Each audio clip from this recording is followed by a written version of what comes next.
ফাঁসির বদলে ফাঁসি চাই। জিতু আর হচ্ছে যে মমিতুলের হাতত আমরা ছল ছেড়ে দিছি। জিতু মমিতুল রাজু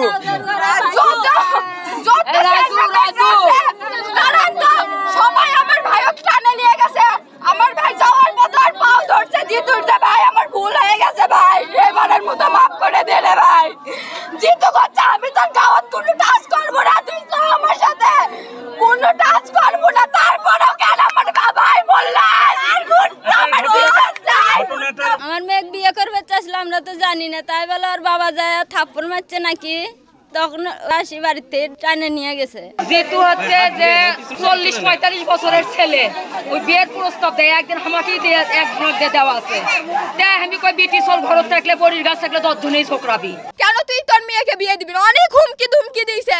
আমার ভাই আজকে সকালে কাজে গেছে, বিনা কারণে কখনো ওর ভাই কারো গায়ে হাত দিবে না। আমার ভাই যদি একটা থাপ্পড় মারেও থাকে, তাকে ওখানে সবাই মিলে গণপিটানি দিয়েছে। তারপরেও কেন বাসা থেকে তুলে নিয়ে যায় আমার ভাইকে মার্ডার করলো? ও বললো যে আমি তোকে এক চুল মারবো না, একটা টাচও করবো না। ও সবার সামনে দিয়ে, আমাদের বাড়ির থেকে সবাই সামনে দিয়ে অক বের করে নিয়ে যায় ওর লোকজন সহ, এবং সবাইকে বলে যে আমার লোকজন কেউ অক মারবে না, কেউ একটা টাচও করবে না, যা সব থেকে আমরা শুনবো, শুনে অক ছেড়ে দেবো। এই কথা বলে অক বাইর থেকে নিয়ে যায়। নিয়ে যাওয়ার পরে আমরা 1 ঘন্টা 1.5 ঘন্টা পর খবর পাই যে অক নয়া নদীর ঘাট ওখানে মারতেছে, এবং এক দোকানদারকে নিয়ে যাওয়া হয়েছিল এখান থেকে। সেই দোকানদার এসে বলতেছে রক্তাক্ত অবস্থায় করছে।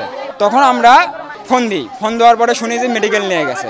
আর মেডিকেলে যখন যাবার নেই তখন আমরা শুনি যে মৃত্যু হয়ে গেছে। আমরাও তো এখানে পরিবারের কাছেই শুনলাম, পরিবারের কাছ থেকে যেটুকু আমরা পেলাম যে ভিকটিমের মেয়েকে বিবাহের প্রস্তাব তারা দিয়েছিল। এটাকে ঘটনাকে কেন্দ্র করেই আসলে পরিবারের অসম্মতি ছিল, এটাকে কেন্দ্র করে ঘটনা।